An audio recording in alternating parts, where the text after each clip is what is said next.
Hi friends welcome to रेन्ना समयल इनके என்ன சமையல் பார்க்க போறோம்னா கிராமத்து சுவையில சூப்பரான பருப்பு அடை கூடவே காரசாரமான புதினா சட்னி தான் பார்க்க போறோம். ரெண்டுமே ரொம்ப சுவையா இருக்கும். எளிமையான முறையில் இந்த அடையும் புதினா சட்னி செஞ்சிரலாம். அந்த சுவையான அடை புதினா சட்னி எப்படி செய்யறதுன்னு வாங்க பார்த்துடலாம். பருப்பு அடை பண்ணுறதுக்கு முதல்ல 2 டம்ளர் அளவுக்கு இட்லி அரிசி சேர்த்துக்கலாம். கூடவே 1 டம்ளர் கடலைப்பருப்பு, 1 டம்ளர் துவரம்பருப்பு,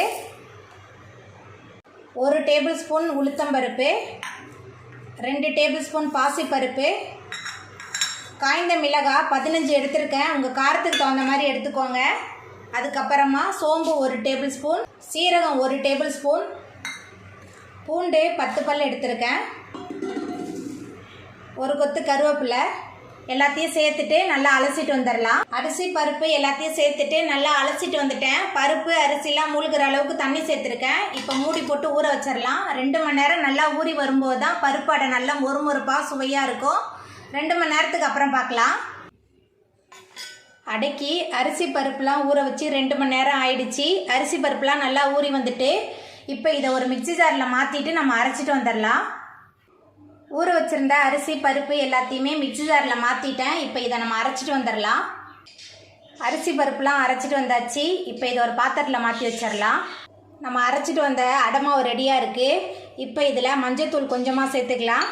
அதுக்கப்புறமா உப்பு, சின்ன வெங்காயம் நல்லா பொடியாக நறுக்கி வச்சுருக்கேன். சின்ன வெங்காயம் சேர்த்துக்கலாம். சின்ன வெங்காயம் நிறையா சேர்க்கும்போது நல்ல சுவையாக இருக்கும். அதுக்கப்புறமா தேங்காய் பல்லாக கீரி சேர்த்துருக்கேன். இந்த மாதிரி பல்லாக கீரி சேர்க்கும்போது வாயில் அங்கங்கே கடிப்படும். அடை சாப்பிட்றதுக்கு ரொம்ப சுவையாக இருக்கும். கொஞ்சமாக பெருங்காயத்தூள் சேர்த்துக்கலாம். சேர்த்துட்டு எல்லாத்தையும் நல்லா கலந்து விட்டுடலாம்.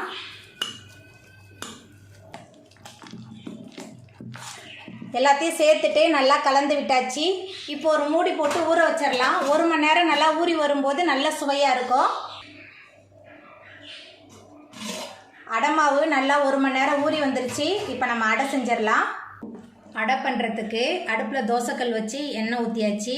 இப்போ நம்ம ரெடி பண்ணி வச்சுருக்கிற மாவு கலவையிலேருந்து கொஞ்சமாக எடுத்து அடையாக தட்டிடலாம்.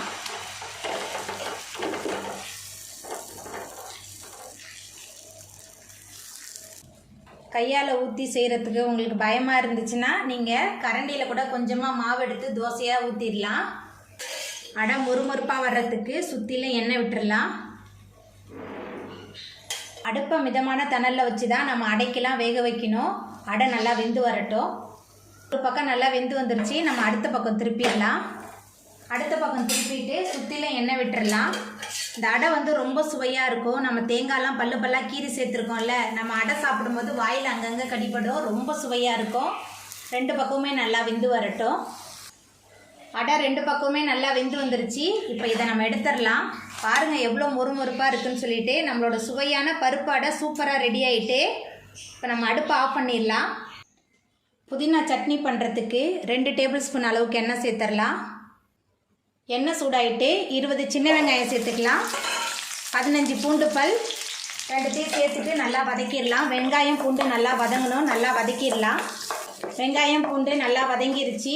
இப்போ இதில் 1 டேபிள் ஸ்பூன் அளவுக்கு உளுத்தம்பருப்பு சேர்த்துக்கலாம். 1 டேபிள் ஸ்பூன் அளவுக்கு கடலைப்பருப்பு, காய்ந்த மிளகாய் 10 எடுத்துருக்கேன். உங்கள் காரத்துக்கு தகுந்த மாதிரி எடுத்துக்கோங்க. அதுக்கப்புறமா 3 தக்காளி பழம் எல்லாத்தையும் சேர்த்துட்டு நல்லா வதக்கிடலாம். சின்ன வெங்காயம், பூண்டு, தக்காளி, காய்ந்த மிளகாய் எல்லாமே நல்லா வதங்கி வந்துருச்சு. இந்த அளவுக்கு நல்லா வதங்கி வரணும். அப்போ தான் புதினா சட்னி நல்ல சுவையாக இருக்கும். இப்போ இதில் நம்ம சுத்தம் பண்ணி வச்சுருக்கிற 1 கட்டு புதினா சேர்த்துக்கலாம். கூடவே கொஞ்சமாக உப்பு, மஞ்சத்தூள் 1 ஸ்பூன் சேர்த்துக்கலாம். சின்ன லெமன் சைஸ் புளி எல்லாத்தையும் சேர்த்துட்டு மறுபடியும் எல்லாத்தையும் நல்லா வதக்கிடலாம். புதினா சட்னி இட்லி, தோசை, சப்பாத்தி எல்லாத்துக்குமே ரொம்ப சுவையாக இருக்கும். தயிர் சாதத்தோடு கலந்து சாப்பிட்றதுக்கு அட்டகாசமாக இருக்கும். 1 வாரம் வரையும் ஃப்ரிட்ஜில் வச்சு நம்ம சாப்பிட்லாம். அந்த அளவுக்கு ரொம்ப சுவையாக இருக்கும். இந்த புதினா சட்னி கெட்டு போகாமல் இருக்கும். புதினா, புளி, உப்பு, மஞ்சத்தூள் எல்லாமே சேர்ந்து வெங்காயம் தக்காளியோட கலந்து எல்லாமே நல்லா வதங்கி வந்துருச்சு. இப்போ நம்ம அடுப்பை ஆஃப் பண்ணிடலாம். அடுப்பை ஆஃப் பண்ணிவிட்டு ஆறுனதுக்கப்புறம் மிக்சியில் சேர்த்து நம்ம அரைச்சிட்டு வந்துடலாம். புதினா சட்னி நல்லா ஆறி வந்துருச்சு. இப்போ இதை ஒரு மிக்சி ஜாரில் மாற்றிட்டு நம்ம அரைச்சிடலாம். வதக்கி ஆற வச்சுருந்த வெங்காயம், தக்காளி, புதினாலாம் மிக்சி ஜாரில் மாற்றிட்டேன். இப்போ இதை நம்ம அரைச்சிட்டு வந்துடலாம்.